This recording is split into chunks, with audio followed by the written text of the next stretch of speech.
Karisma itu semacam seseorang. Orang yang dianggap punya daya tertentu dalam dirinya, dan kemampuan daya tertentu ini dipercaya oleh para pengikutnya, sehingga mereka tunduk pada dia yang punya karisma. Gampang-gampangannya itu. Karisma ini individu yang punya. Jadi karisma itu orang tunduk tanpa harus dipaksa oleh aturan, tanpa harus dipaksa oleh kekerasan, oleh kekuatan, tapi mereka tunduk gara-gara melihat karisma di orang ini. Seorang karisma dengan perjuangannya, cirinya 5 biasanya. Yang pertama, dia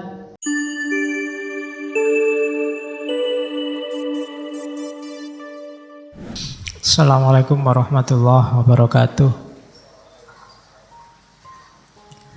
Bismillahirrahmanirrahim. Alhamdulillahi rabbil alamin.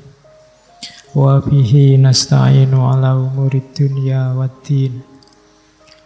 Allahumma sholli wa sallim wa barik ala habibina wa syafi'ina sayyidina wa maulana Muhammadin wa ala alihi wa ashabihi ajma'in.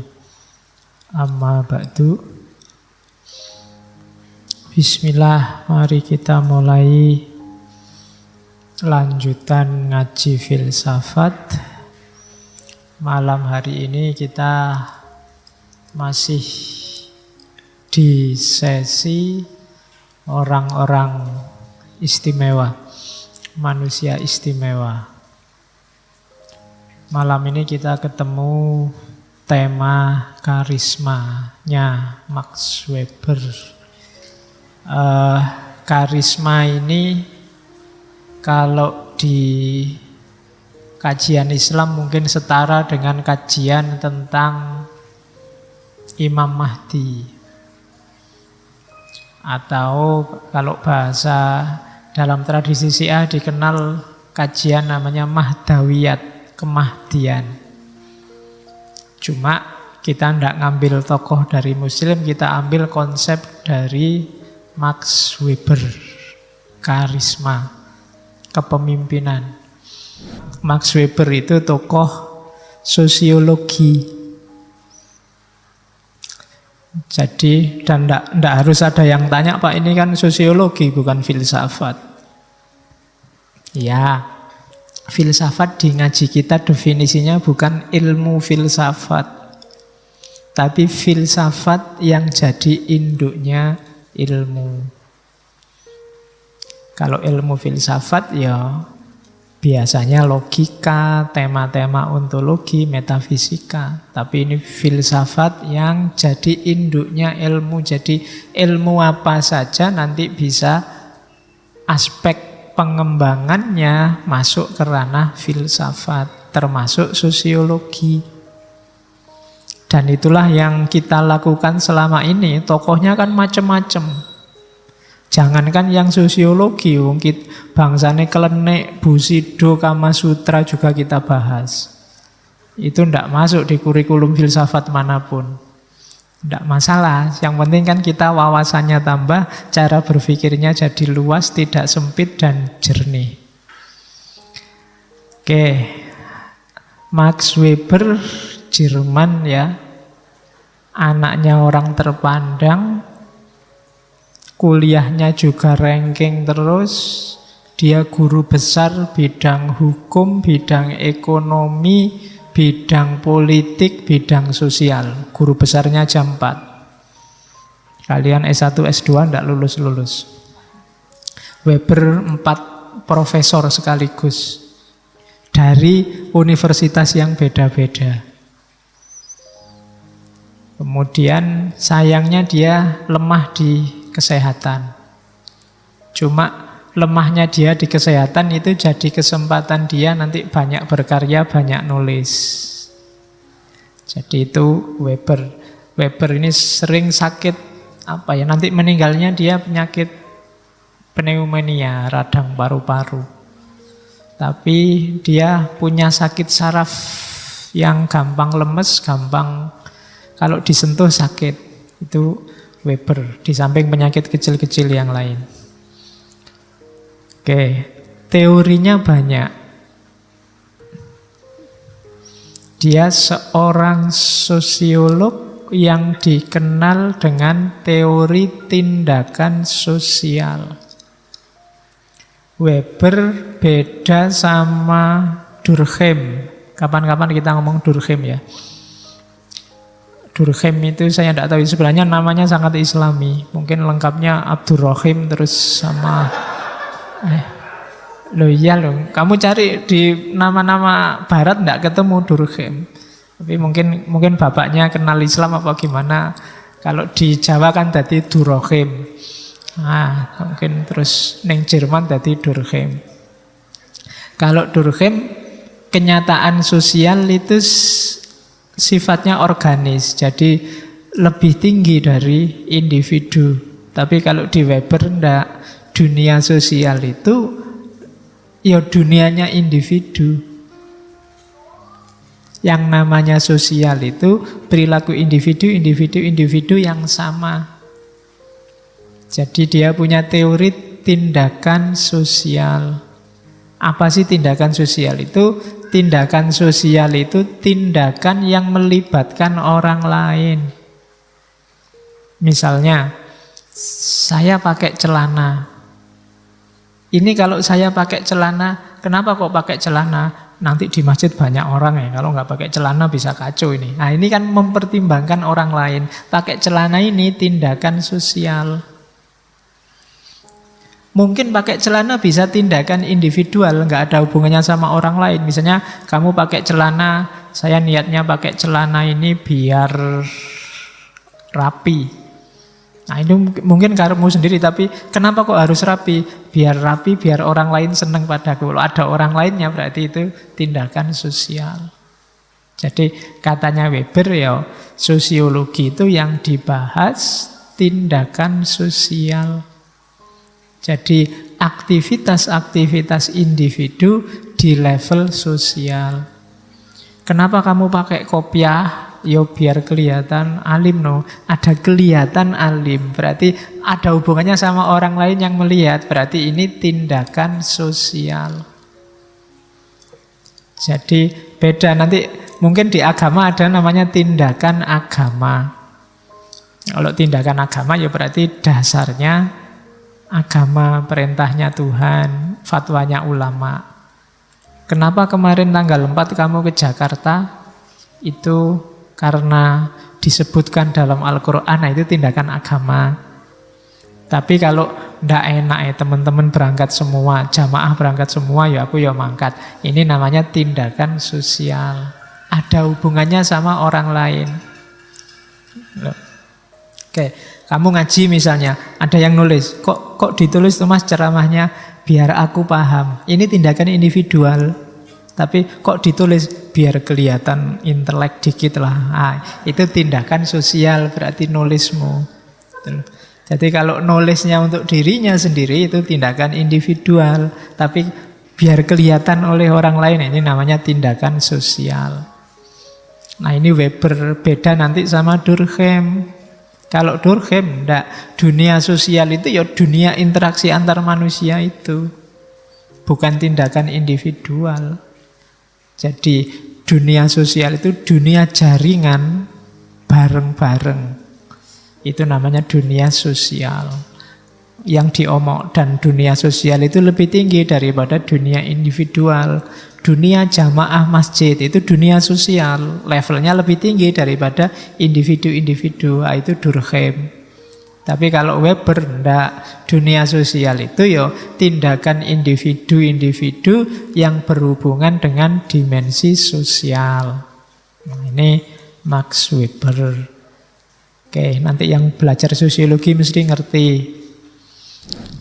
Nah, yang dilihat oleh Weber dalam teori-teorinya itu masyarakat barat modern.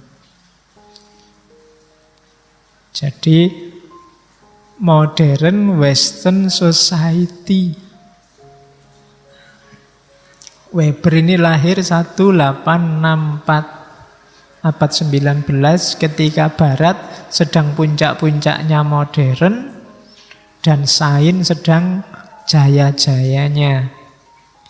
Orang barat itu katanya Weber, hidupnya semakin lama semakin rasional. Bahasanya Weber, goal-oriented rationality. Hidupnya semakin rasional, semakin praktis, pragmatis, nggak pakai bulet. Pingin apa, ya ini yang harus dilakukan. Tidak harus muter-muter pakai dalil, tidak harus pakai tradisi, pakai analisis jelimet, pakai filsafat yang muter-muter, enggak. Orang barat cenderung pragmatis, goal oriented, orientasinya hasil. Oke, pingin dapat pacar ya nembak lah. Langsung, enggak kakean mikir, iya yo, aku nek ditolak piye anu. Ya nembak aja, kalau ditolak ya cari lagi, simple. Itu namanya goal oriented. Pingin cepat lulus, ya belajar. Ya segera digarap tesismu, skripsimu, itu goal oriented. Tidak kesuwen mikir. Sebentar Pak, sebentar, dirancang dulu, dimulai. Ada kesuwen, digarap wae. Orientasinya hasil, nanti kalau ada hasilnya, bagus apa jelek baru dinilai. Kalau jelek ya direvisi, kalau bagus ya diajukan terus. Ini gaya modern, pragmatis. Tidak kesuwen buletnya. Dan itu yang dilihat oleh Weber di masyarakat modern barat. Oke, pingin sehat, ya makan yang sehat, jaga kebersihan, olahraga, dan ya selesai sudah. Nggak terlalu bulet muter-muter. Dan ini pergeseran paradigma dari sebelumnya. Kalau sebelumnya cara berpikir barat itu dipengaruhi tradition, affection itu perasaan, dan value oriented rationality. Rasionalitas yang basisnya nilai, bukan goal. Kalau orang dulu, mungkin sekarang di timur masih seperti ini, jadi value oriented. Yo nembak, tapi yo dipikir dulu itu baik apa buruk. Cocok ndak sama tatanan di sini, sopan ndak langsung tiba-tiba nembak. Itu value oriented. Nilainya dibahas juga, ndak ujuk-ujuk nembak. Kalau salah tembak gimana? Kalau bagi masyarakat jelek gimana? Kalau ndak pantas gimana? Lahirnya bisa kontraproduktif. Itu value oriented. Affection, main perasaan. Ya ndak enak lah, ndak pantes lah. Nah itu affection.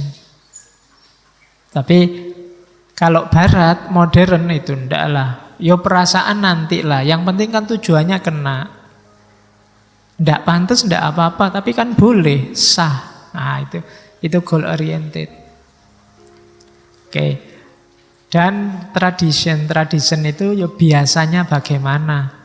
Kebiasaan yang jalan bagaimana? Jadi sebelum modern orang itu hidupnya dipengaruhi oleh tradisi, afeksi, dan nilai. Biasanya bagaimana, pantas tidaknya bagaimana, dan nilai yang jadi pijakannya apa. Biasanya minum di ngaji ini 1 gelas, ya kamu 1 gelas. Kalau sudah habis ya wis, meskipun kamu haus, ndak enak harus ngapekne. Nah, itu tradition.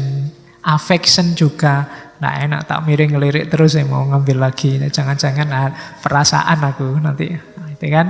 Terus value, nilai. Wah, nilai itu ya dasar. Masa ya pantasnya itu ya kalau mau minum banyak-banyak ya kesini besok bawa jajan juga biar imbang. Ya, itu value, nilai.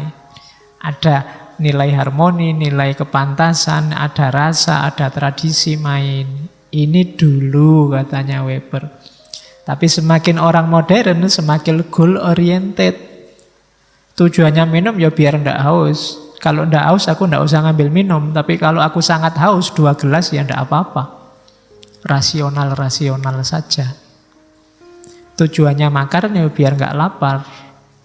Kalau sedang sangat lapar sampai 2 piring ya ndak apa-apa, memang masih lapar. Tapi tradisi sebelumnya itu ya pertimbangan kebiasaannya bagaimana. Kadang-kadang kita makan itu kan juga kebiasaan. Pokoknya sehari 3 kali itu kebiasaan namanya. Kadang-kadang mulai pagi sampai jam 12 nyemil, terus begitu jam 12, waktunya makan ini. Padahal ya perutmu mungkin masih penuh, tapi kan sudah jam waktu makan, ya kamu makan. Itu tradition. Kebiasaannya begitu. Jadi kenapa kamu makan siang? Karena biasanya begitu. Bukan karena siang hari kamu sudah lapar. Affection juga begitu. Urusannya rasa. Lagi-lagi pakai rasa. Dan value.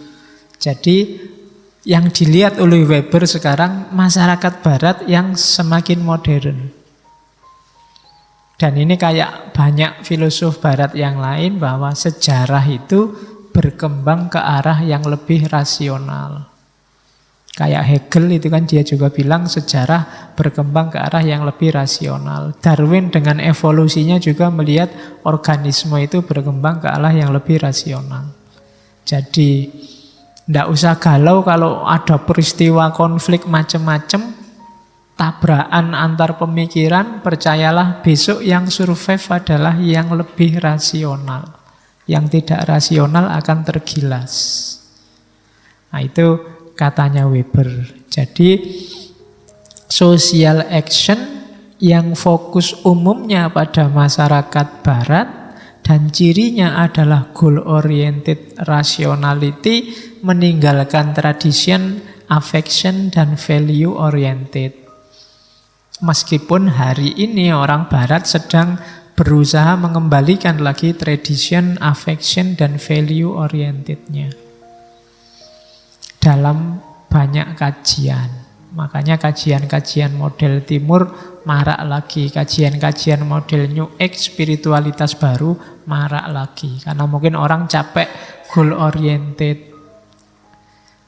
Sekarang mulai didengungkan bahwa hasil itu tidak lebih penting daripada proses. Itu nanti hubungannya sama nilai. Itu barat hari ini. Sementara kita baru mau goal oriented. Barat sudah ingin meninggalkan goal oriented. Ya enggak apa-apa. Nanti yang kita tinggal diambil oleh barat, terus kita pakai miliknya barat. Terus kita rindu lagi pada milik kita yang lama. Terus barat pingin lagi dengan rasionalitasnya yang lama, ya wis. Itu bagi Ibnu Khaldun ya sejarah itu memang kayak gitu, muter. Dulu kita belajar dari barat, Yunani, terus kita jaya. Sebaliknya barat belajar dari kita, terus kita kalah. Kebalik sekarang kita belajar dari barat. Dulu orang barat mimpi-mimpi bisa dapat beasiswa di negara-negara Islam, bisa dapat beasiswa di Nizamiyah, di Al-Azhar dulu sebelum barat maju. Tapi sekarang kebalikannya, kita yang mimpi-mimpi dapat beasiswa kuliah di barat. Kita yang mimpi dapat beasiswa ke Jerman, ke Belanda. Meskipun itu untuk belajar ilmu kita sendiri, belajar Al-Quran, belajar Islam, itu malah ning Jerman, ning London. Ya karena kita memang kalah dalam peradaban. Kalau belajar di negaranya sendiri apa enggak bisa? Ya bisa, cuma isinya ya tawuran terus di negaranya. Ya, sidik-sidik tawuran. Dapat beasiswa ke Yaman, 2 bulan di sana diserbu oleh Arab, suruh pulang, karena perang. Dulu saya punya tetangga dapat beasiswa di Suriah. Ya sekarang pulang. Di sana perang. Irak juga perang. Afghanistan, Pakistan, isinya perang kabeh. Ya tidak sempat belajar akhirnya kan, ya wis lah ning barat lah. Oke, yang memang peradaban sekarang modelnya begitu. Ya mungkin pada saatnya besok akan muter lagi. Sopo ngerti dengan Donald Trump jadi presiden itu terus umat Islam jadi kompak. kompak itu kan karena musuhnya podo bareng-bareng. Umat Islam itu kalau ndak ada musuhnya kan gegeran karo PDW, sak kancane ya. Sing enak memang dicariin musuh bersama. Akhirnya kompak wis. Dulu kita kompak waktu zaman Belanda kan, wah, orang Islam melawan Belanda, jihad, kompak. Begitu merdeka ya gegeran dewe akhirnya. Oke, itu dulu. Sekarang ndak ada bedanya. Oke, terus. Nah, apa sih yang menonjol dari pergeseran era masa lalu ke masa kini? Katanya Weber, cirinya 3, rational calculation, efisiensi, dan kontrol. Segala yang bisa dikontrol, kemudian efisien, modal berapa, hasil berapa, energi berapa, buahnya berapa, dan kalkulasi rasional. Yang menonjol ini orang modern itu. Rasionalitasnya orang modern, cirinya semua yang bisa dikalkulasi secara rasional berarti dia baik dan benar, semua yang efisien berarti dia baik dan benar, dan semua yang bisa dikontrol bisa diukur. Ya, nanti Weber punya teori birokrasi. Nah, kapan-kapan kita belajar itu, cuma malam ini fokusnya tidak ke situ, ini mengantarkan aja. Rational calculation, efisiensi, kontrol nanti menggantikan affective ties, ikatan emosional, spiritualitas, dan tradisi. Jadi sekarang orang ngukurnya rasional. Punya teman tidak lagi dasarnya perasaan, tapi dasarnya profesionalitas. Kita sesama profesi, kita levelnya sama, kita nasibnya sama, kita dan seterusnya. Kalau dulu kan kita satu klan, kita satu kabilah, kita satu madhab, itu affective ties. Tapi sekarang rasional. Aku Islam, kamu Kristen, tidak apa-apa. Wong kita sak kantor sama-sama nyari duitnya, kita sama-sama jadi buruh di sini, kita sama-sama jadi pegawai ini Cino di sini, ya itu rational calculation, bukan lagi kamu alirannya apa, aku agamanya apa. Affective ties-nya berkurang. Terus spiritualitasnya juga tidak jadi ukuran, kecenderungannya sekuler, orang modern itu. Agamamu urusono dewe, dan kamu ndak usah usil sama kepercayaanku. Kita butuh kerjasama untuk kehidupan kita, ya ayo. Urusan-urusan rasional, ayo. Urusan efisiensi hidup, urusan birokrasi, ayo. Tapi spiritualitas kita urusi sendiri-sendiri. Kamu nggak usah usil, aku kunut apa ndak kunut, aku terawih apa ndak terawih. Itu urusanku, spiritualitas ya. Aku Ramadan ndak puasa juga ndak usah kamu usil. Kalau masuk neraka kan aku sendiri yang masuk neraka, ngapain kamu cerewet? Nah, itu spiritualitas modern yang disingkirkan. Jadi apa? Kalkulasinya rasional, prinsipnya efisiensi, modenya kontrol, birokrasi. Termasuk yang ditinggal itu tradisi. Oke. Itu asumsi-asumsi teoritisnya. Nah, ini yang terkenal juga dari Weber, tipe rasionalitas. Kita kan sering ngomong, mbok yang rasional dong. Nah, rasional itu definisinya tidak selalu yang masuk akal dong. Karena rasionalitas itu jenisnya banyak. Ada rasionalitas praktis, ada rasionalitas teoritis, ada rasionalitas substantif, ada rasionalitas formal. Rasionalitas praktis itu cara menyimpulkan sesuatu ya secara pragmatisnya. Mungkin tidak masuk akal, yang penting jalan. Itu rasionalitas praktis. Misalnya di tengah jalan sabukmu putus, terus piye yo gantine, wadahnya tali rafia, ya sudahlah sementara pakai tali rafia, ditutupi pakai baju, yang penting celananya nggak melorot. Nah, itu rasionalitas praktis. Jadi yang penting butuhnya apa, gunanya apa, lakukan sesuatu yang langsung mengarah ke gunanya, tidak usah bulet. Itu rasionalitas praktis. Barang siapa membaca Al-Ikhlas 3 kali sama dengan baca Al-Quran seluruhnya. Ya udah ngapain capek-capek. Khataman dari Al-Baqarah sampai Anas, dari Fatihah. Sudah membaca Al-Ikhlas saja 3 kali. Itu rasional. Secara praktis. Tujuannya kan yang nilainya sama kayak khatam Al-Quran. Jadi segala yang kita lakukan dengan fokus pada tujuannya. Bukan dasar-dasar rasional, dasar-dasar epistemologis, dasar-dasar aksiologisnya. Yang penting tujuannya apa? Itu rasionalitas praktis namanya. Lawannya rasionalitas teoritis. Kalau rasionalitas teoritis ini pakai mikir yang dalam. Ini yang biasanya disebut orang rasional dalam praktek sehari-hari itu maksudnya rasionalitas teoritis.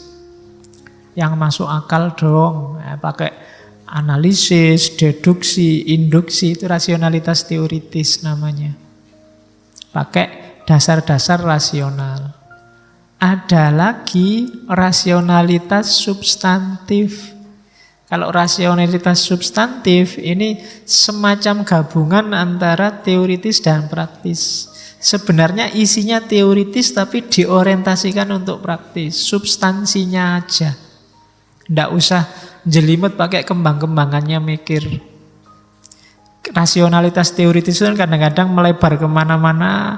Nggak jelas orang harus melakukan apa. Tapi rasionalitas substantif yang mikir pakai akal ya, tapi jelas setelah itu harus melakukan apa, hasilnya apa. Itu namanya rasionalitas substantif. Bukan sekedar teoritis atau tidak ujuk-ujuk praktis. Tapi semacam gabungan dari keduanya namanya rasionalitas substantif. Ada lagi yang ketiga namanya rasionalitas formal. Rasionalitas formal itu kayak kamu memenuhi aturan. Misalnya kuliah pakai sepatu. Itu kan mungkin secara teoritis kamu susah nyambungnya. Hubungannya apa Pak kuliah sama sepatu? Apa kalau nggak pakai sepatu ilmunya nggak bisa masuk? Kamu kan judek mikir itu sejak dulu, mau protes tapi rawani. Nah, loh, jangan khawatir kalau kamu pakai sepatu, itu ya tetap rasional kok. Namanya apa? Rasionalitas formal. Karena mungkin di kampusmu ada aturan formal yang mewajibkan mahasiswa harus pakai sepatu. Nggak boleh pakai kaos oblong misalnya. Cuma nggak ada larangan celana. Jadi kuliah harus pakai celana itu kelihatannya nggak ada. Harus pakai sepatu yang ada. Jadi kamu boleh besok kuliah nggak pakai celana. Kan nggak ada aturannya. Nggak pakai celana, pakai baju yang bagus dan ya pakai sepatu. Oke, itu rasionalitas formal namanya. Demo harus selesai jam 6, maghrib tit harus bubar. Terus kamu tanya dalilnya mana, dasarnya apa, rasionalitasnya di mana. Justru kalau malam itu nggak panas kita lebih semangat demonya. Nah itu jawabanmu gitu, mungkin benar jawabanmu itu rasionalitas teoritis. Tapi yang dituntut saat itu rasionalitas formal. Sama kayak kamu apel harus pulang paling malam jam 9. Jam 10 enggak boleh. Mungkin kamu bisa bantah pakai dalil macam-macam. Pulang jam 9 itu belum dapat apa-apa Pak, baru dapat ngobrol itu, belum dapat yang lain-lain. Oke. Enggak itu aturan. Jadi pulang aja enggak apa-apa, rasional. Itu namanya rasionalitas formal. Jadi rasional itu enggak selalu yang masuk akal, ada kalanya praktis. Gitu loh. Kamu kok nggak masuk akal gitu sih, masa makan langsung di wajan? Lu nggak apa-apa, itu namanya rasionalitas praktis. Piringnya raono, makannya langsung di wajan, nggak masalah. Secara teoritis salah, namanya wajan buat masak kok buat makan. Tapi secara praktis benar, itu namanya rasionalitas praktis. Nah, itu tipe-tipe rasional. Kayak kamu bulunya ayam kamu pakai garuk-garuk di telinga itu kan. Itu rasionalitas praktis namanya. Tujuannya ada bulu itu tidak untuk garuk-garuk telinga. Itu ayamnya bisa tersinggung.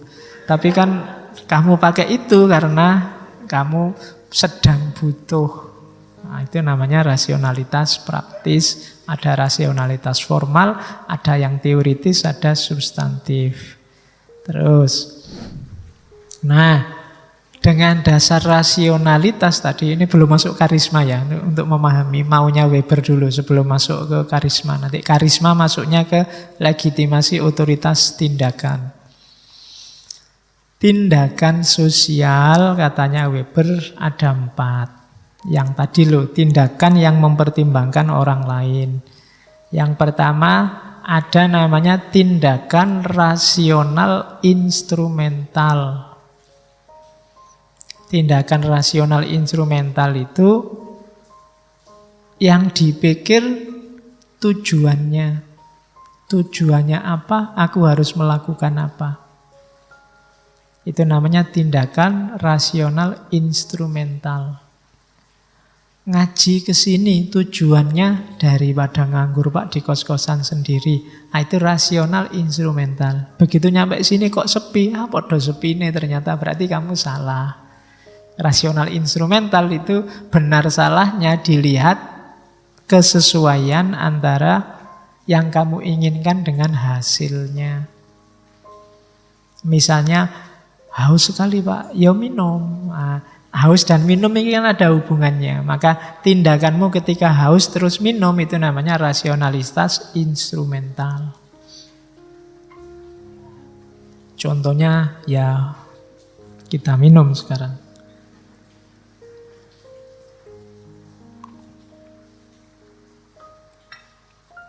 Yang kedua, tindakan rasional berorientasi nilai. Kenapa kamu ngaji ke masjid ini? Biar dapat ilmu Pak. Itu rasional instrumental. Kenapa kamu ngaji ke masjid ini? Agama memerintahkan saya sering ke masjid Pak. Itu rasional berorientasi nilai. Jadi ada lembaga nilai yang kamu ikuti. Kenapa kamu kuliah? Ya karena agama mewajibkan saya cari ilmu Pak. Nah itu rasional berdasar nilai. Baik buruk, cocok tidak cocok itu berorientasi nilai, mikir. Yang ketiga, tindakan tradisional. Kalau tradisional itu dasarnya biasanya begitu. Atau yang lain begitu. Kenapa kamu ngaji ke sini? Biasanya kalau Rebo malam Kamis memang saya ngaji di sini, Pak. Itu biasanya. Itu tindakan tradisional namanya. Yo masyarakat, kenapa kalau tiap bulan tertentu ada nyadran? Biasanya begitu. Nah, itu namanya tindakan tradisional. Kalau berorientasi nilai itu disebutkan dalam kitab ABC bahwa bulan ini adalah bulan sakral. Itu rasionalitas berorientasi nilai. Kalau rasional instrumental, kenapa diadakan nyadran? Itu kesempatan kita ketemu orang-orang sekampung, saling silaturahim. Nah, itu rasional instrumental. Yang terakhir, tindakan afektif. Kalau tindakan afektif itu tindakan yang dipengaruhi perasaan. Kenapa kamu pukuli dia? Saya marah ya Pak sama dia. Kenapa kata-katamu sepedas itu? Perilakunya juga pedas ya Pak. Itu afektif. Marah, cinta, benci, apalagi semua jenis tindakan yang lahir karena dorongan perasaan itu namanya tindakan afektif. Kenapa kok kamu rajin banget ngaji ke sini? Saya suka banget ya Pak sama takmirnya. Yang itu loh Pak. Nah, itu namanya berarti kamu ke sini itu tindakan afektif. Jadi ngaji ini bisa 4 tindakan sekaligus. Kalau niatmu ngaji, Pak saya ingin dapat wawasan baru, itu rasional instrumental. Kenapa kamu ngaji? Karena saya manut perintahnya agama saya untuk selalu nyari ilmu di mana-mana. Itu berorientasi nilai. Kalau kenapa kamu ngaji? Biasanya juga gitu kok Pak, ngapain pakai ditanyain segala, sudah tradisi begitu.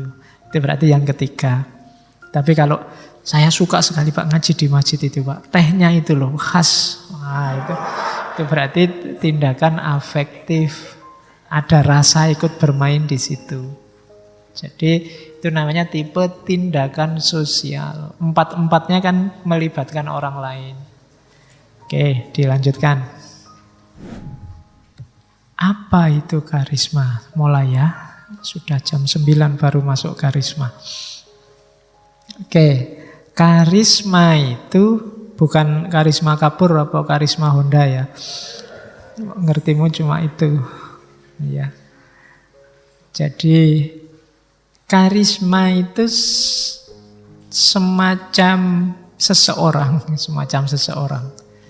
Orang yang dianggap punya daya tertentu dalam dirinya, dan kemampuan daya tertentu ini dipercaya oleh para pengikutnya, sehingga mereka tunduk pada dia yang punya karisma. Gampang-gampangannya itu. Karisma ini individu yang punya. Jadi karisma itu orang tunduk tanpa harus dipaksa oleh aturan, tanpa harus dipaksa oleh kekerasan, oleh kekuatan, tapi mereka tunduk gara-gara melihat karisma di orang ini. Jadi semacam, kalau Weber mengartikannya semacam daya spiritual, semacam magical power. Entah dari mana, Weber enggak, makanya tadi saya ngomong kalau di agama mungkin hubungannya sama Imam Mahdi, kalau di Jawa mungkin lebih dekat dengan konsep Ratu Adil. Contohnya banyak, ya termasuk Dimas Kanjeng Taat pribadi itu, bagi pengikutnya dia punya kualitas tertentu, meskipun ketika sekarang sadar baru tahu. Ya Weber enggak ngomong mana karisma yang sesat, mana karisma yang lurus. Ya, Weber cuma ngomong ada gejala sosial namanya karisma. Orang yang dianggap karismatik ini, dia ngomong apa aja dianggap kebenaran. Dia tidak usah merentah sampai capek, umatnya otomatis ngikut. Bahkan sebelum dia merentah, umatnya nafsir sendiri apa yang dimaui oleh pimpinanku ini. Jadi dayanya sifatnya supranatural. Dalam tanda petik, dalam bahasanya Weber. Mungkin Weber melihat gejala-gejala ini banyak dalam tradisi-tradisi timur. Dan contohnya banyak.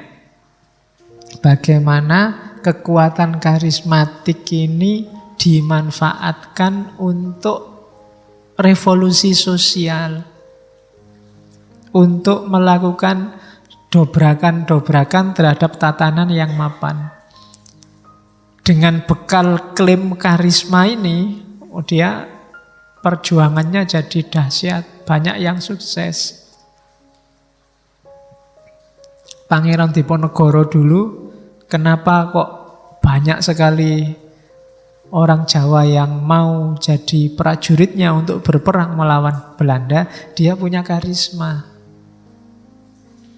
Tanpa harus dia teriak-teriak merintah, kampanye, tanpa harus nyebar Facebook atau WA, itu orang Jawa manut semua diajak perang oleh Pangeran Diponegoro.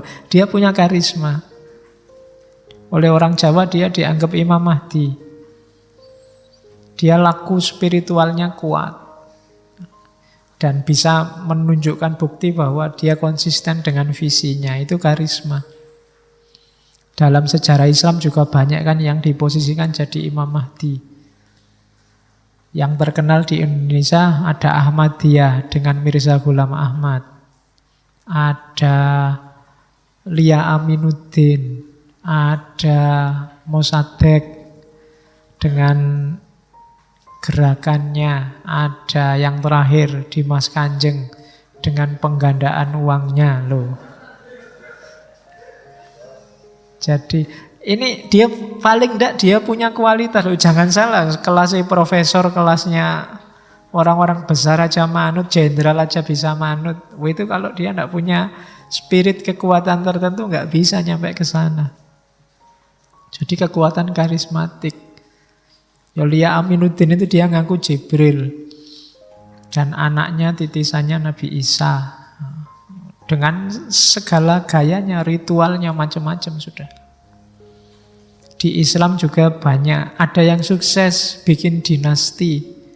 Ada yang sukses, zaman dulu misalnya di Sudan ada Mahdi Sudan. Dia mengklaim dirinya Imam Mahdi, tapi gara-gara itu dia pengikutnya banyak dan bisa mengusir Perancis dari Sudan. Ada Mahdi Ibnu Tumat, muridnya Imam Ghazali yang nanti bisa mendirikan dinasti Muwahhidun yang beberapa kali saya ceritakan. Itu contoh karisma. Seorang karisma dengan perjuangannya, cirinya 5 biasanya. Yang pertama, dia dianugerahi kemampuan luar biasa. Harus ada ininya. Kalau nggak punya ini, tidak akan orang percaya. Harus kelihatan keluar biasaannya dia. Ibnu Tumat itu pernah satu ketika dilemparkan dari atas kapal ke tengah laut. Tapi dia tidak tenggelam, dengan santainya renang sampai pantai. Itu kok tengah laut loh, bisa renang sampai pantai, nyampenya bareng sama kapalnya. Itu Ibnu Tumat. Itu kan umatnya semakin percaya. Wah, ampuh tenan ini berarti. Loh ya persis kayak Dimas Kanjeng, tangannya ditaruh di belakang aja ke depan, hasilnya uang terus loh. Ya kan? Ya banyak cerita-cerita kedahsyatan. Itu salah satu contoh. Ya meskipun tidak harus sifatnya vulgar. Kadang-kadang juga sifatnya intrinsik, tidak kelihatan. Mungkin kata-katanya bikin orang tergetar. Itu juga sejenis kemampuan luar biasa. Dan yang kedua, biasanya orang karismatik itu menonjol karena dia muncul di saat yang kritis. Kalau situasi biasa-biasa, dia tidak menonjol. Orang tidak butuh ratu adil kalau sudah makmur. Orang butuh ratu adil itu ketika zaman sedang susah. Lahirnya dinasti Muwahhidun itu ketika dinasti Murabitun sedang krisis. Lahirnya Mahdi Sudan itu ketika Sudan sedang dijajah oleh Perancis. Pangeran Diponegoro dia jadi sedahsyat itu karena Belanda bikin banyak krisis di Jawa. Jadi dia munculnya dalam keadaan krisis. Kalau situasi aman dan normal ya orang tidak terlalu butuh dengan manusia luar biasa. Superman itu kan kalau sedang ada penjahat baru dia datang. Kalau nongkrong-nongkrong di warung tidak mungkin dia datang. Tidak mungkin tiba-tiba Batman muncul di angkringan, itu tidak mungkin. Tapi kalau sedang ada copet, ada perampokan, dia muncul. Jadi ya gambarannya kan begitu, yang punya karisma, yang punya kekuatan luar biasa. Yang ketiga, dan dia mampu mengatasi krisis itu dengan cara yang unik, radikal, luar biasa, yang tidak terbayangkan. Orang sudah putus asa ngatasi situasi kayak gini nggak mungkin. Tapi sosok karismatik ini mampu mengatasi krisis. Akhirnya percaya, paling tidak krisis individual masing-masing pengikutnya. Sehingga masyarakatnya percaya, jamaahnya sedang dililit utang, tiba-tiba dijanjikan, tenang aja, duitmu berapapun tak gandain. Oh itu kan mengatasi krisis tanpa krisis. Versi Dimas Kanjeng. Jadi dia bisa semacam itu. Sehingga followernya percaya. Pengikutnya jadi percaya. Kemudian mempesona, menarik, dan dipercaya oleh pengikutnya. Itu syaratnya. Sejago apapun Ratu Adil manusia karismatik atau Imam Mahdi kalau tidak punya pengikut, ya dia nggak jadi Ratu Adil. Dia jadi Ratu Adil itu karena diakui oleh para pengikutnya. Tidak ada Ratu Adil kok sendirian. Sayalah Ratu Adil, dewean, tidak ada yang ngakui, ya tidak mungkin. Harus ada pengikutnya. Dan yang terakhir, dia bisa membuktikan kebenaran gagasannya, kebenaran ide-idenya. Enggak cuma ngomong, tapi dia bisa, ini loh yang tak omongkan itu sukses. Jadi perjuangan kita sukses, sekarang bisa berdiri dinasti. Nah itu karisma. Orangnya luar biasa, muncul dalam kondisi kritis, bisa mengatasi krisis, punya pengikut, dan bisa membuktikan gagasannya benar. Kalau ada syarat 5 ini, berarti orang ini memang seorang yang karismatik. Katanya Weber, yang membedakan dari punya otoritas tradisional atau punya otoritas legal. Karismatik ini dia menguasai sekaligus otoritas legal dan otoritas tradisional. Dia bisa bikin undang-undang sesuka dia juga bisa bikin aturan sesuka dia. Ini seorang karismatik. Undang-undang jadi nggak penting lagi. Yang penting apa fatwanya dia, apa katanya dia. Ini karisma namanya. Oke. Nah, dari mana datangnya karisma? Ya yang jelas dari, kalau bahasanya personal meaning. Pemaknaan diri secara personal. Sumbernya banyak. Ini bagi kalian yang merasa krisis identitas, sedang bingung memaknai dirimu sendiri, konsep personal meaning ini bisa kalian pakai. Yang pertama apa? Konsep diri. Konseplah dirimu. Jawablah pertanyaan, siapa aku? Awalnya dari situ. Kalau kamu bisa membangun personal meaning, nanti naik level ke sosok karismatik itu mudah. Tapi kalau tidak ada personal meaning, kamu tidak akan nyampe ke level karismatik. Makanya biasanya tokoh-tokoh karismatik itu diawali dari uzlah, diawali dari merenung, meditasi, refleksi. Untuk apa? Membangun personal meaning, dia sendiri harus membangun jati dirinya dulu.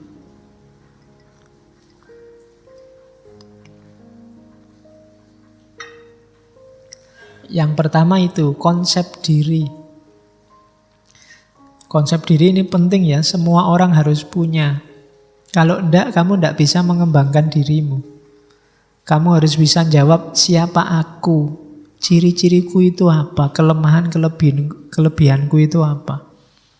Kalau kamu enggak bisa jawab ini, ya kamu enggak akan bisa naik kelas. Baik kelas individual maupun kelas sosialmu. Harus kenal. Ada kalanya personal meaning itu sifatnya warisan. Tidak apa-apa. Anak kiai loh, itu warisan. Mau gak mau kamu harus menanggung beban identitas sebagai putranya kiai. Anaknya guru, itu warisan. Keturunannya bangsawan loh, itu warisan. Mau gak mau beban itu kamu sandang. Jadikan modal untuk personal meaning.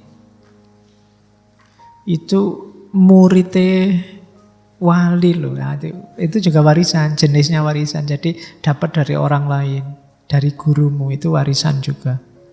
Ini bisa membangun personal meaning, makna hidupmu. Ada kalanya personal meaning itu dibangun atas dasar altruistik. Dasar altruistik itu, altruisme itu kan lebih mementingkan orang lain daripada dirimu sendiri. Misalnya gini altruisme itu, aku ini bukan apa-apa, aku hanya pelayannya umat. Nah, itu sebenarnya membangun citra dirinya sendiri, membangun konsep dirinya sendiri dengan cara altruistik. Jadi yang didahulukan temannya.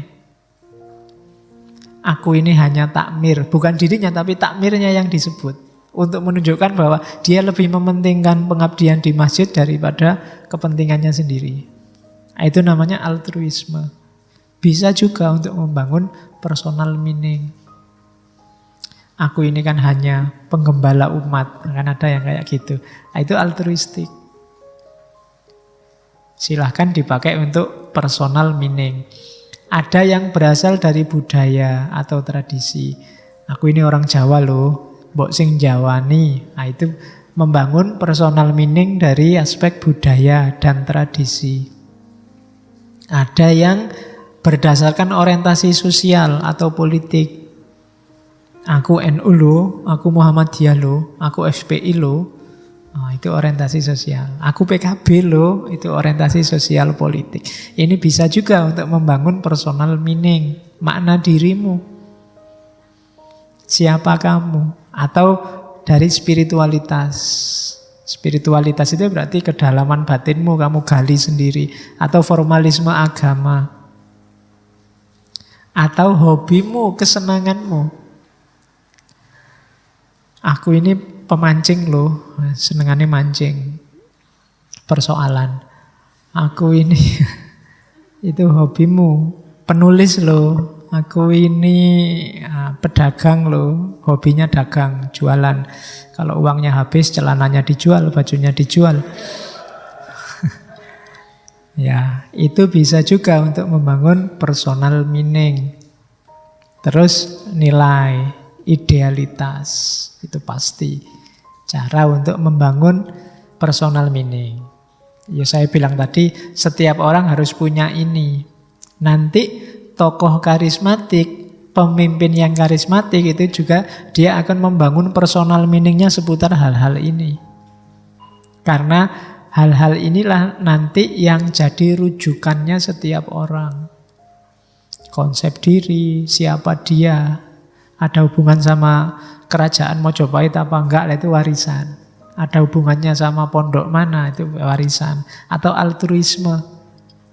Seperti apa perjuangannya, dia egois apa enggak, mementingkan umat apa enggak, atau dari budaya mana. Atau orientasi sosial politiknya, dia Sunni apa Syiah. Nah, itu termasuk juga nanti hubungannya sama itu. Dan seterusnya. Jadi sumber karisma diawali lewat personal meaning. Semakin kuat personamu, semakin kamu mudah untuk meraih simpati dari followermu. Jangan jadi orang cair. Orang cair itu sering kejebak dengan kecairannya sendiri. Kamu NU apa Muhammadiyah apa HTI apa FPI? Wah, saya ndak di mana-mana. Wah, itu susah. Kamu membangun personal meaningmu agak susah. Mending tegas saja. Saya FPI. Wah, itu tegas namanya. Loh, personmu jelas, orang menyikapimu juga enak. Oh, berarti ini nanti pemimpin karismatik, calon pemimpin karismatik dari FPI yang kayak ini.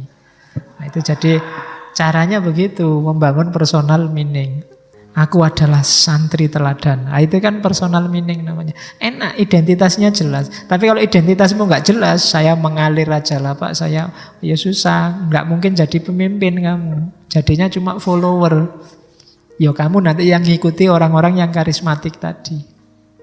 Jadi ya monggo kalau mau cair, cuma ya resikonya kamu nggak akan jadi pemimpin. Kamu hanya akan jadi follower.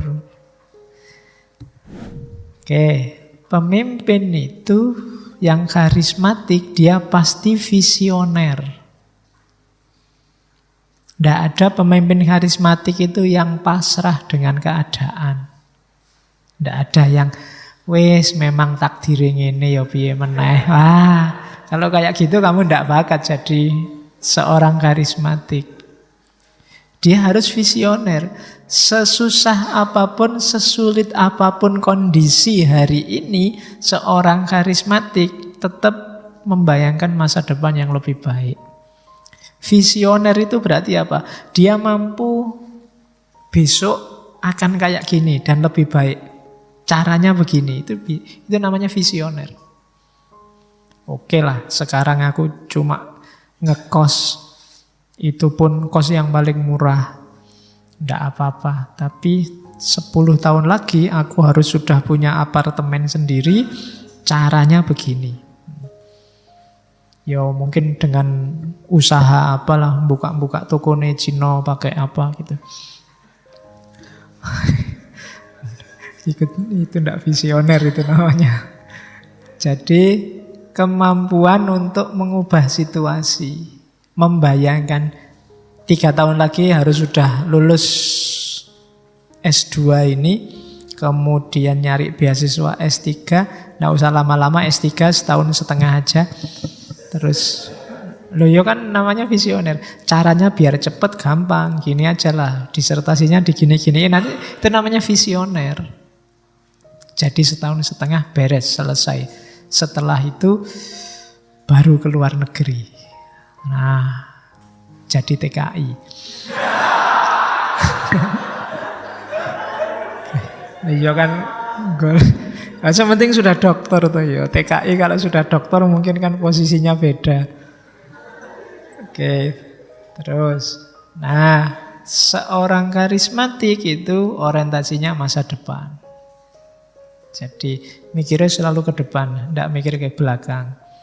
Terus seorang yang karismatik dia bisa membedakan apa adanya dengan yang seharusnya. Realnya begini tapi seharusnya begini. Nah, itu pinter orang-orang semacam ini. Jadi kenapa dia punya idealisme? Orang yang tidak bisa membedakan sesuatu apa adanya dan sesuatu yang seharusnya, itu dia kejebak 2 hal paling tidak. Yang pertama, pasrah total, atau idealisme yang tidak terkontrol. Misalnya idealisme yang tidak terkontrol itu, kamu kuliahnya di Usuluddin, jurusan tafsir, tapi cita-citanya saya pengen jadi dokter, Pak. Itu kan tidak nyambung, nggak lihat realitas hari ini. Dari kuliah tafsir ya jadi mufasir. Kalau jadi dokter terlalu jauh, jadi dukun masih mungkin. Loh, ya kan itu namanya punya visi tapi realistis, sambungkan sama kondisi kekinian hari ini. Jangan terlalu jauh, nanti susah. Jadi presiden masih mungkin. Mungkin kamu masuk partai yang besar, terus kawinlah sama anaknya ketua partai, sopo ngerti, terus disuruh gantiin dan besok nyalon presiden. Nah itu masih bisa. Jalannya masih ada, tapi kalau urus jurusan tafsir pengen jadi dokter ya susah memang. Ya mungkin bisa kerja di rumah sakit tapi bukan dokter. Ya bagian dungane yang sudah meninggal itu. Terus yang keempat, ya dan ya visioner itu punya orientasi masa depan tidak dalam konotasi cita-cita ngawur, tapi dalam konotasi naik kelas, mengubah dari kondisi sulit hari ini dengan kondisi penuh harapan di masa depan. Itu namanya visioner. Dan punya rencana, dia punya strategi. Jadi orang yang visioner ini salah satu cirinya seorang karismatik. Kamu juga masing-masing harus punya strategi loh ya.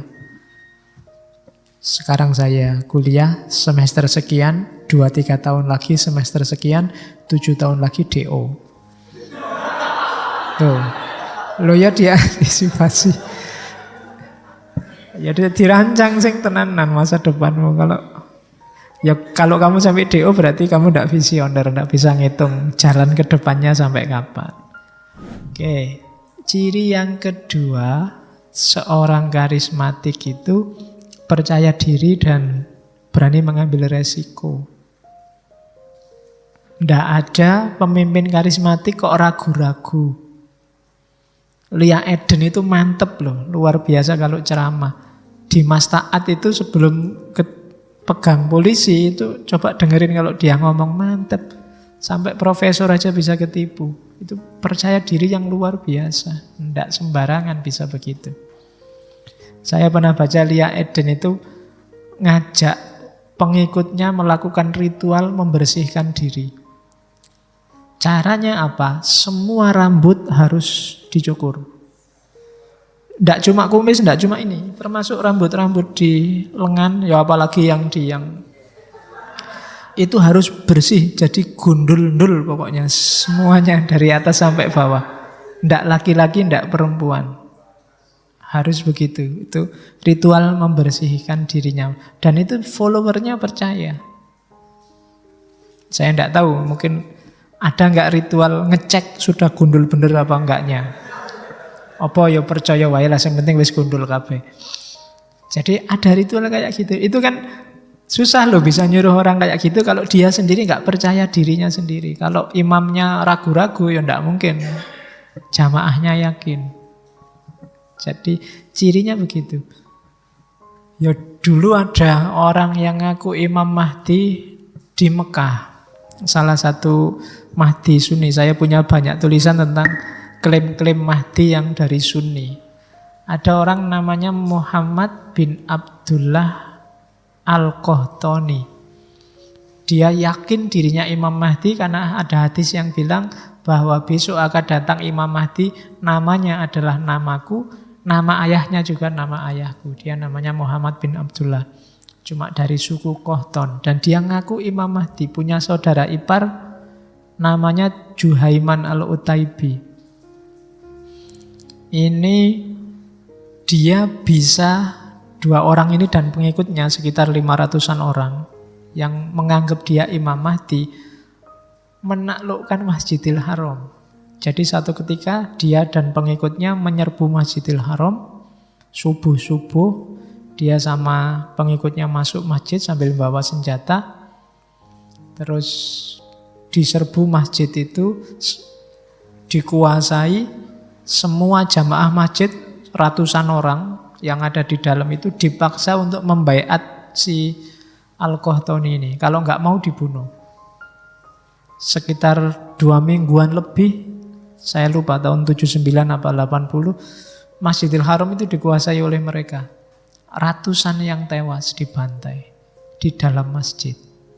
Kamu nggak pernah dengar cerita ini mungkin ya. Coba kamu lacak di Google. Namanya Muhammad bin Abdullah Al-Qahtani. Dan saat itu polisi-polisi, tentara-tentara Arab tidak berani masuk ke Masjidil Haram. Kenapa? Itu tempat suci ya, masa dipakai perang? Susah dia.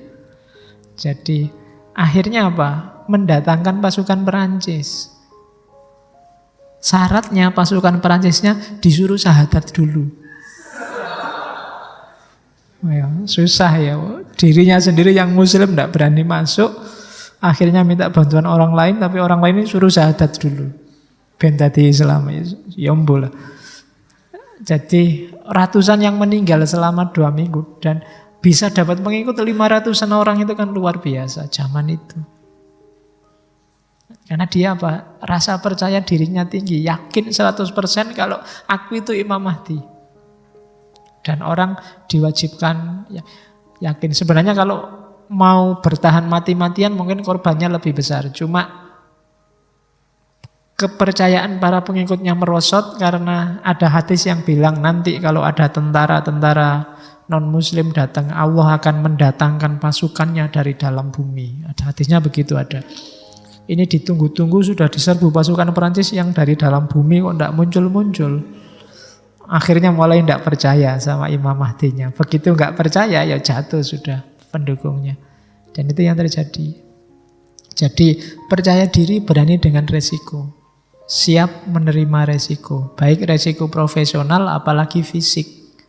Dan mampu membuat jamaahnya berani berkorban. Nggak masalah. Yang penting demi si pemimpin yang karismatik ini. Dulu Indonesia punya Soekarno. Kalau dia berteriak revolusi, mengobarkan semangat, semua pejuang berani mati sudah. Jadi mendorong pengikutnya berani mengambil resiko. Dan ya pinter nyari strategi.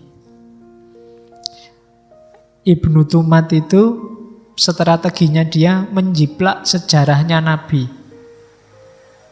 Nanti sahabatnya dibagi 2, ada Muhajirin, ada Ansor. Nanti dia melakukan hijrah, pokoknya dia mengfotokopi jalan hidupnya Nabi. Ini bikin jamaahnya makin percaya, wah ini memang Imam Mahdi beneran ini. Ceritanya persis kayak Nabi. Karena memang dia sengaja memfotokopi gayanya Nabi. Mulai nama sahabatnya, gerakannya, yang tidak ditiru cuma istrinya. Ya, mungkin seandainya total beliau punya istri 9 kayak Nabi, mungkin ya tambah yakin mungkin loh ya pengikutnya. Jadi itu yang cirinya seorang karismatik, percaya diri dan berani mengambil resiko. Hasilnya apa? Relasional. Jadi kekuatannya si karismatik, si Imam Mahdi ini ya pada pengikutnya. Ini namanya apa? Kekuatan relasional. Kekuatan ketika dia dihubungkan dengan pengikutnya. Kalau pengikutnya sudah nggak percaya lagi, ya selesai dia. Jadi pengikutnya itu kagum, percaya, setia, menerima tanpa bertanya, mengafiliasikan diri, mengidentifikasi diri, akulah pengikutmu yang sejati dan sayang. Apa sayang bahasanya? Terjemahnya sayang, maksudnya cinta. Cinta itu kan sudah nggak peduli kiri kanan. Nggak peduli harus mundur dari MUI, nggak peduli harus dimarahi orang se-Indonesia, dikritiki. Yang penting imamku ini yang benar. Itu namanya relational power. Dan kekuatan si imam ini ya dari para pengikutnya ini sebenarnya. Sejago-jagonya Pangeran Diponegoro kalau nggak ada pengikutnya yang mau perang, ya nggak jadi perang. Jadi kekuatannya justru dari para pengikutnya. Setelah sebelumnya pengikutnya ini dibuat terpesona. Itu namanya relational power. Oke. Ya, kalau di Mesir ada juga Mahdi Sunni namanya Sukri Mustafa. Dia ini sempalannya Ikhwanul Muslimin. Dia bikin gerakan namanya gerakan takfir wal hijrah. Jadi gerakan takfir wal hijrah ini gerakan yang intinya semua yang di luar dirinya kafir, kecuali yang meyakini kemahdian si Sukri Mustafa ini. Tapi mengakui kemahdian Sukri Mustafa tapi tidak mau hijrah ke tempatnya Sukri Mustafa juga tetap dianggap kafir. Jadi takfir wal hijrah. Sukri Mustafa ini awalnya sarjana pertanian, tapi jadi Imam Mahdi. Jadi khas. Kadang-kadang ada yang unik-unik seperti itu. Nanti dia jamaahnya diwajibkan gaya hidup, gaya mikir harus sama kayak Nabi dan para sahabat. Sekolah haram. Nabi dan para sahabat nggak pernah sekolah. Iya, sekolah diharamkan. Jadi berarti kamu sekolah itu bid'ah sebenarnya. Nggak boleh. Katanya Sukri Mustafa begitu. Dan ilmu macam-macam itu nggak ada gunanya. Ilmu itu cukup tauhid sama fikih dasar sudah. Ditambah ilmu macam-macam itu nambah kacau, nambah ruwet. Sudah ngerti itu ya sudah, wis menikmati hidup. Kayak zaman para nabi dan para sahabat. Dia hidup di gunung-gunung. Tapi terus sebenarnya pengikutnya banyak. Cuma karena menyendiri, uzlah, ada beberapa keluarga yang merasa keluarganya hilang. Itu yang bikin pemerintah turun tangan. Ada beberapa yang kemudian sadar turun gunung dan dibunuhi. Jadi yang semula anggotanya kok balik lagi ke keluarganya, dibantai oleh Sukri Mustafa dan kawan-kawan. Di situ mulai dia berhadapan sama pemerintah Mesir. Sampai dia nanti menculik ulama besar Mesir, Muhammad Hussein Al-Zahabi, dan sukses membunuh ya. Dan berhasil membunuh Muhammad Hussein Al-Zahabi, dan dari situ terus pemerintah Mesir marah dan dilakukan pembasmian, dia ditangkap dan dieksekusi. Itu juga senjatanya klaim kemahdian, karismatik. Dan kekuatannya lagi-lagi ada di pasukannya, anak buahnya. Kekuatannya namanya kekuatan relasional. Oke, Ya kayak kita ini kan, ngaji ini kekuatannya namanya relational power. Aku sendirian nggak ada gunanya. Maksud aku ngomong dewe ning kene kaya wong edan. Ya, kalian juga nggak ada saya juga nggak ada gunanya. Kamu nongkrong di situ ngapain? Takmiri juga mesti nggak mau bikinin teh. Ini namanya apa? Kekuatan kita ini namanya kekuatan relasional. Nggak mungkin kita kuat sendirian, sukses sendirian, harus bareng-bareng. Nah, di dunia sosiologi namanya relational power. Terus, nah, ciri paling menonjol dari karisma itu namanya breakthrough. Breakthrough itu terobosan. Situasi sumpek, krisis, dialah yang bisa nyari terobosan. Dialah yang bisa nyari jalan keluar. Inilah nanti yang bikin dia dicintai oleh pengikutnya. Sudah sumpek, utang banyak, bertumpuk-tumpuk, bayarnya gimana? Ada terobosan baru, penggandaan uang.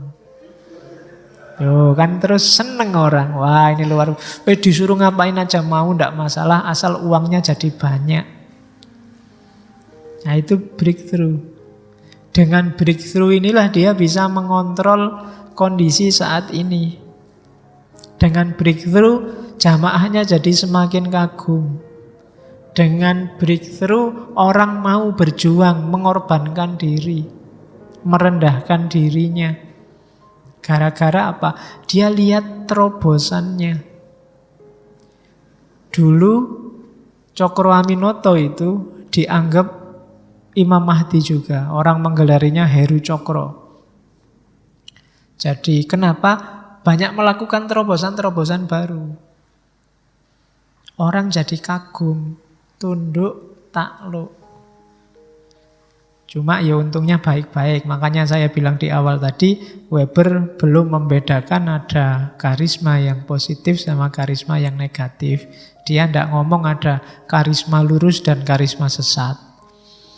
Yang bisa kayak gitu MUI, Weber cuma ngomong, ya Weber dia cuma ngomong ada fenomena karisma yang beda dengan otoritas tradisional, beda dengan otoritas legal. Dia ini menggerakkan massa sendirian dengan kekuatan karismatiknya. Dia ngomong apa, pengikutnya manut tanpa bertanya. Antara lain karena breakthrough-nya, karena terobosan-terobosan yang dia lakukan. Tanpa adanya breakthrough, ya orang tidak percaya. Kalau nggak ada breakthrough-nya, ya dianggap cuma ngomong. Kamu teriak-teriak revolusi, tapi kamu sendiri tidur, ya orang tidak percaya. Maka harus lakukan terobosan-terobosan, namanya breakthrough. Dari situ kamu akan diposisikan jadi seorang yang karismatik. Oke, nah untuk bisa melakukan terobosan, maka pemimpin yang karismatik harus punya 4 modal. Yang pertama, strateginya tepat. Salah ngambil strategi, sebagus apapun terobosan, ya dia akan gagal. Ya kayak Ibnu Tumat misalnya memfotokopi jalan hidupnya Nabi. Nah ini tepat, karena bikin sentimen orang semakin dalam, bikin pengikutnya semakin dekat, semakin menganggap dia Imam Mahdi. Ini strateginya pas. Kalau strateginya keliru, bisa-bisa malah pengikutnya kabur. Nggak jadi ikut dia lagi. Jadi strategi harus tepat. Yang kedua, bisa memanfaatkan modal. Apakah itu modal sosial maupun modal personal. Bisa melihat potensi jamaahnya. Ya kalau jamaahnya petani-petani, ya jangan diajak perang nyerbu negara. Ya mesti kalah. Kalau memang mau nyerbu negara, ya dilatih dulu.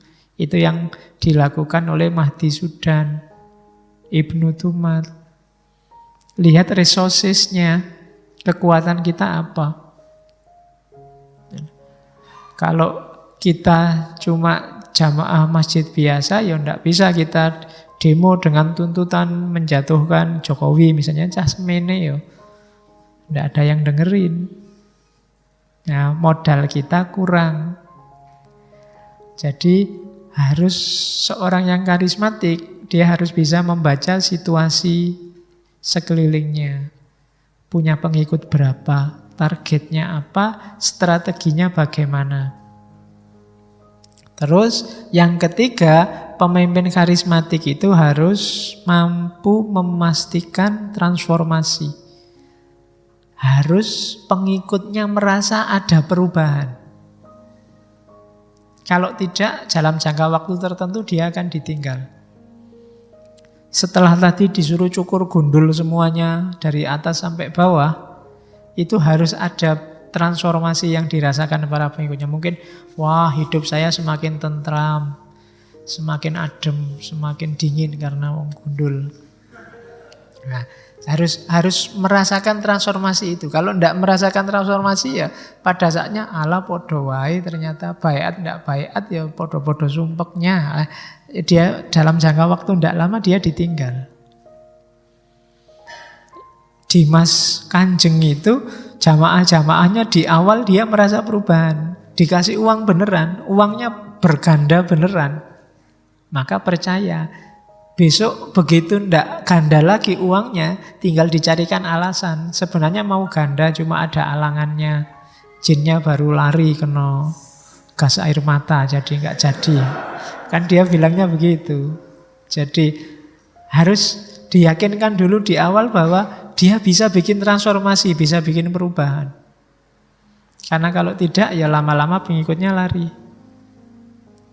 Dan yang terakhir, harus sensitif terhadap emosi pengikutnya. Harus peka. Jadi kenapa? Karena pengikutnya ini kekuatannya. Dia harus selalu care, selalu ngerti anak buahnya butuh apa, pingin apa.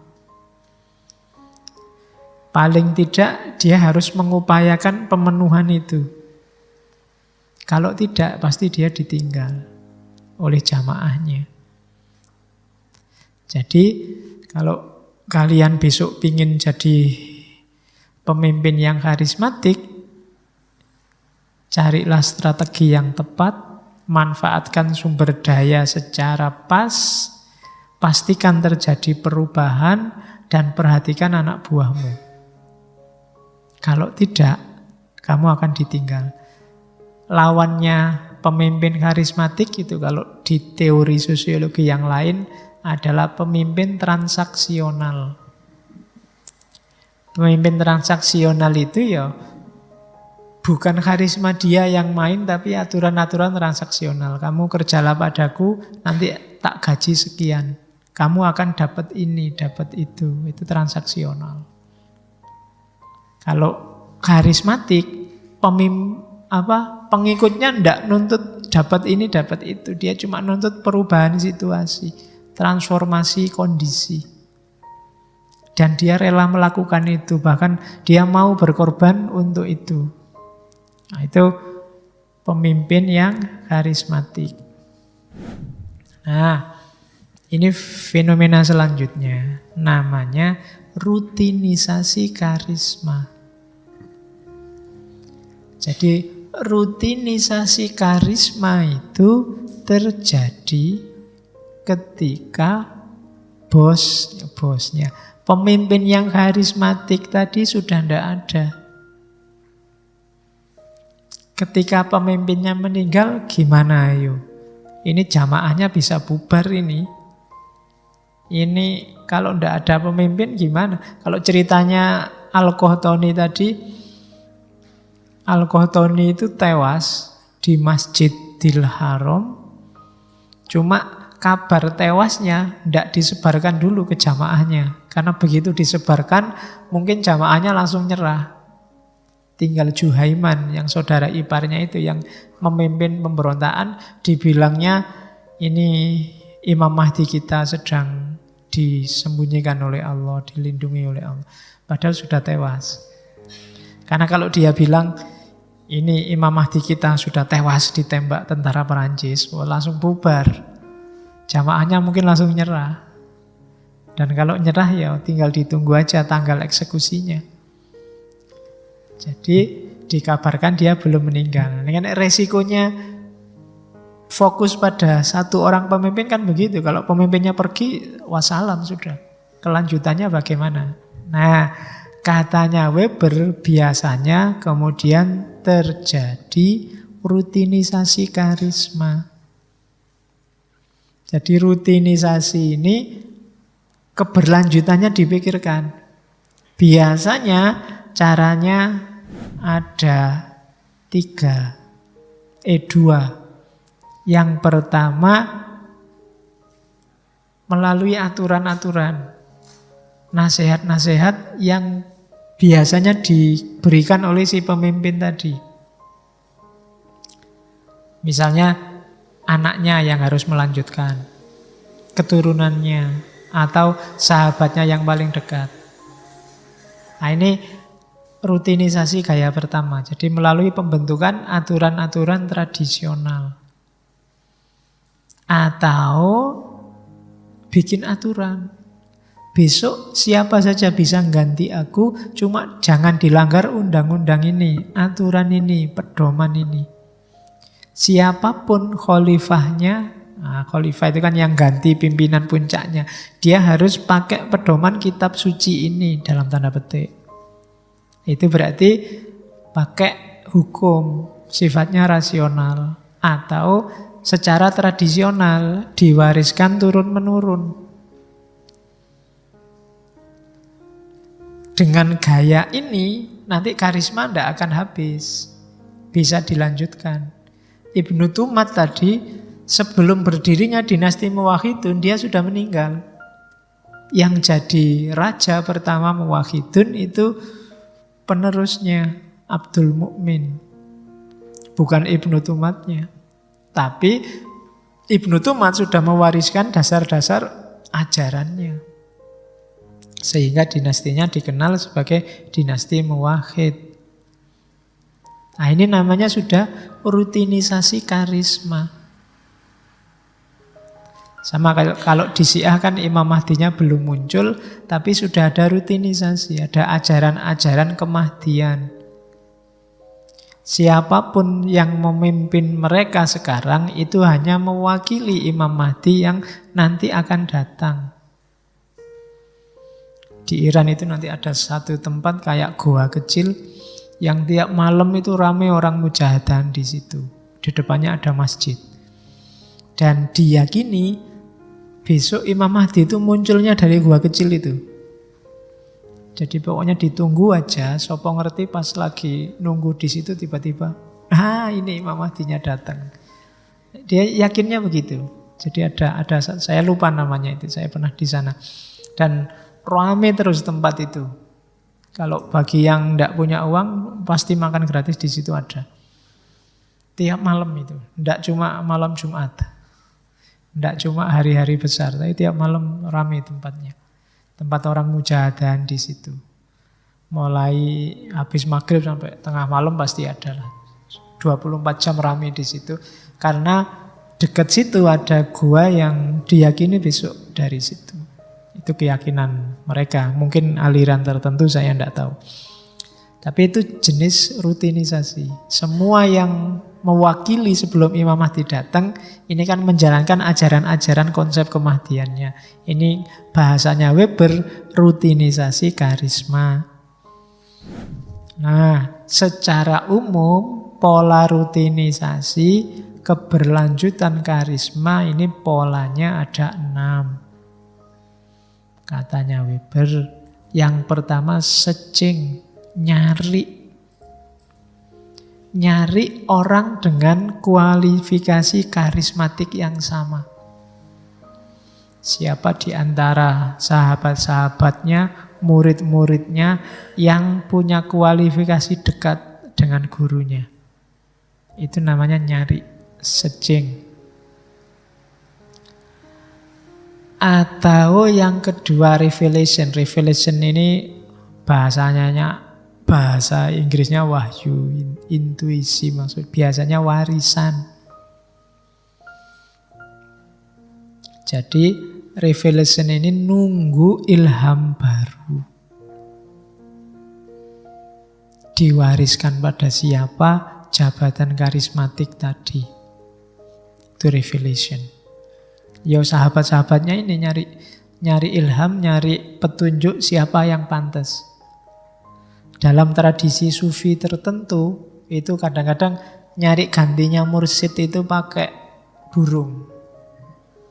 Jadi muridnya semua disuruh kumpul di tengah lapangan, biasanya bahasanya pakai burung hijau. Burungnya dipegang, burung beneran loh ya, terus dilepaskan. Jadi kemana burung itu hinggap di antara para jamaah ini, dialah nanti yang ganti. Nah, jadi muridnya mungkin nunggu semua siapa yang dipilih. Biasanya yang dipilih adalah yang burungnya datang ke dia. Cuma kamu nggak boleh trik ya, kamu bawa makanannya burung terus gini. Nanti kamu jadi tidak karena itunya, burungnya nyari makananmu. Jadi revelation. Yang pertama nyari, berusaha, kalau ini nunggu petunjuk. Yang ketiga wasiat. Designation by original reader. Jadi nyari berdasarkan wasiatnya pemimpinnya.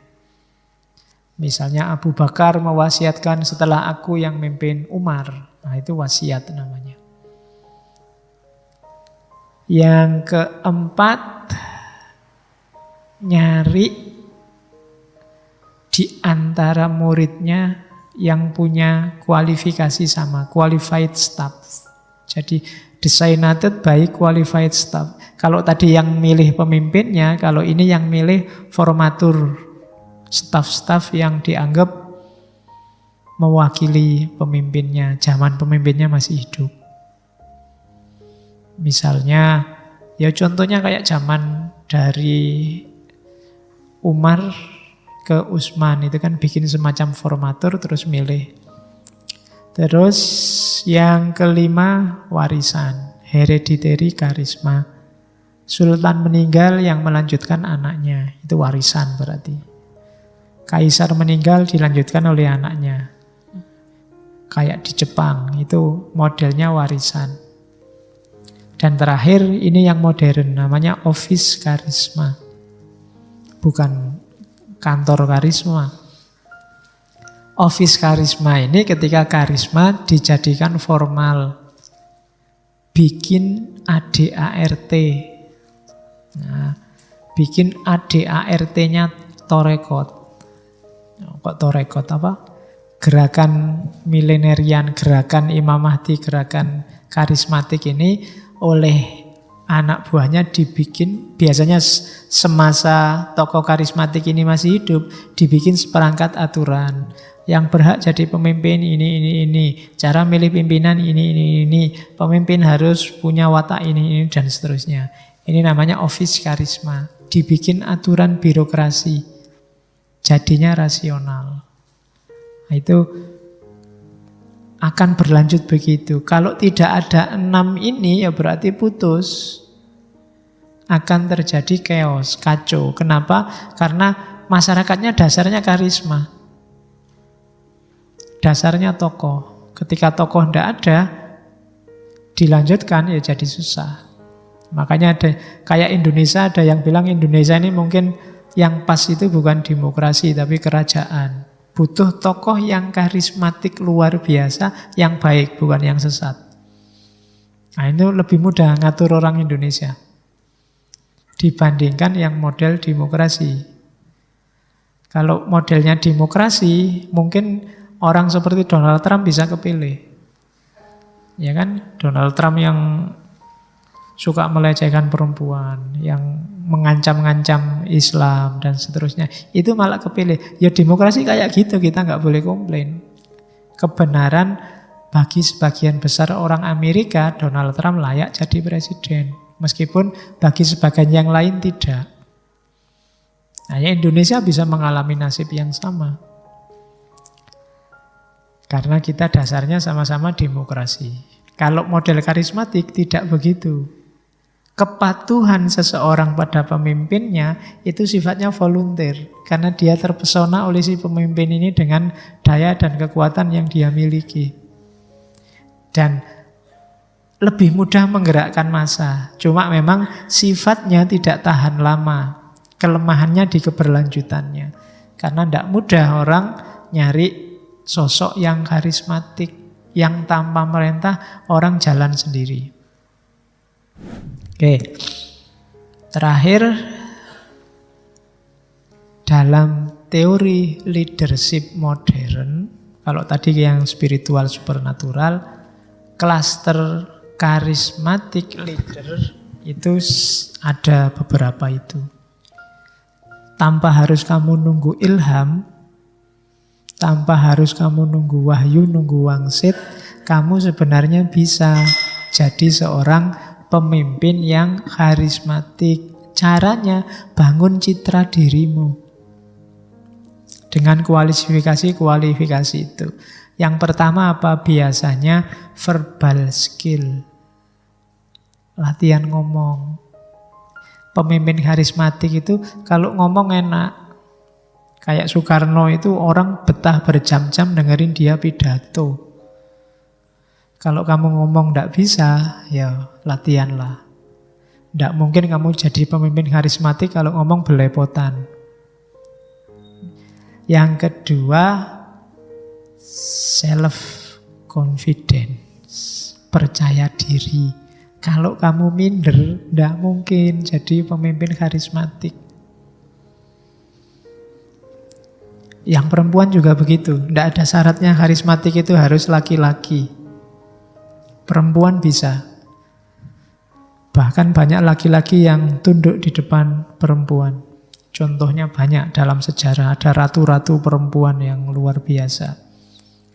Terus yang ketiga, inspires trust. Pemimpin seseorang yang membangkitkan kepercayaan. Orang percaya, jadilah orang yang bisa dipercaya. Kalau kamu sendiri mencela-mencele, tidak konsisten, mungkin kamu bisa jadi pemimpin tapi tidak akan jadi pemimpin yang karismatik. Jadi pemimpin harus inspire trust. Yang keempat, berani ngambil resiko. Pemimpin karismatik bukan penakut. Tidak karena ditekan siapapun, terus dia ganti pendapat. Tidak. Dia berani ngambil resiko. Tidak karena ada bahayanya, terus dia membatalkan rencana. Tidak. Dia high risk orientation. Kalau kamu ingin jadi pemimpin yang karismatik, harus berani. Jangan penakut. Terus pemimpin yang karismatik itu high energy action orientation. Penuh semangat. Jangan kelemak-kelemek. Jangan melempem. Kayak saya ini tidak mungkin jadi karismatik. Raiso teriak-teriak, tidak bisa menyemangati orang. Ya kalian kalau ingin jadi pemimpin karismatik harus high energy, full of energy. Lah kalau pemimpinnya lemes ya jangan, anak buahnya ya mesti di bawah itu lemesnya. Kalau pemimpinnya putus asa, aduh gimana lagi ya ini sudah. Kita nyerah aja ya sudah. Kalau pemimpinnya sudah kayak gitu ya ndak mungkin anak buahnya bisa lebih dari itu. Terus pemimpin karismatik itu relational power base. Relational power base itu menyadari kekuatan relasionalnya. Meskipun dia yang punya karisma, dia sendiri sadar bahwa tanpa anak buahnya, tanpa pengikutnya, dia bukan apa-apa. Maka dia care sama pengikutnya, dia peduli sama pengikutnya, dia peka, sensitif sama kebutuhan pengikutnya. Kemudian pemimpin karismatik itu minimum internal konflik. Bisa meminimalisir konflik di dalam. Kalau di dalam aja konflik ruwet, ya jangan mikir bisa bangkit jaya mengatasi yang lain. Kalau di dalam sendiri masih benturan, ya jangan berharap bisa lahir pemimpin yang karismatik yang mengungguli kelompok-kelompok sosial yang lain. Kemudian pemimpin karismatik itu memberdayakan. Jadi tidak bikin orang kehilangan daya, tapi bikin orang dayanya meningkat. Kalau gara-gara pemimpin kok kamu jadi lemes, semua diambil pemimpin, aku tidak dapat apa-apa. Itu berarti dia tidak empower. Harus empower others, menguatkan, memberdayakan. Kemudian pemimpin karismatik itu self-promoting. Ini terjemahannya agak rumit. Self-promoting itu lawannya pencitraan. Kalau pencitraan, kamu sengaja mencitrakan dirimu biar kelihatan jadi sosok yang karismatik. Tapi self-promoting itu karismamu sendiri, itu otomatis jadi bahanmu, tampil bahanmu promosi. Dia tidak narsis tapi memang tampil apa adanya itu loh sudah besar. Tanpa harus dicitra-citrakan jadi orang baik, dia sudah kelihatan baik. Itu self-promoting. Tanpa harus mencitra-citrakan diri sebagai orang pinter, orang canggih, orang cerdas, orang berkualitas. Orang sudah melihatnya sendiri dengan segala kualitas itu. Meskipun kadang-kadang disembunyi-sembunyikan, nggak mau tampil, nggak mau sombong, tapi sudah kelihatan sendiri. Itu namanya self-promoting. Tanpa harus kamu tiap hari bikin selfie, di-upload di Facebook, orang sudah ngerti kalau kamu cakep. Itu self-promoting. Tanpa harus kamu foto dari kiri, dari kanan, dari sini, yang paling bagus mana ya, terus di-upload. Tanpa harus begitu, diambil dari mana saja, asal moto dan hasilnya bagus, itu self-promoting. Jadi tanpa niat untuk pamer, orang sudah ngerti kebesaranmu. Dan yang terakhir, pemimpin yang karismatik itu visioner. Visioner berarti ya orientasinya ke masa depan. Tidak berhenti di masa kini, ke kondisi yang lebih baik di masa depan. Kalau kalian punya karakter 10 ini, kalian punya bakat jadi pemimpin yang karismatik. Atau besok kalau kamu mau pingin milih pimpinan, cari dengan kualifikasi 10 ini. Carilah yang verbalnya bagus, visioner, bisa dipercaya, percaya diri, 10-10-nya. Ya kalau nggak ada, pilihlah 10 pemimpin sekaligus dipimpin bareng-bareng orang dengan kualitas ini. Karena kita butuh ini untuk menaikkan level kehidupan sosial kita. Karismatik leader karakteristik.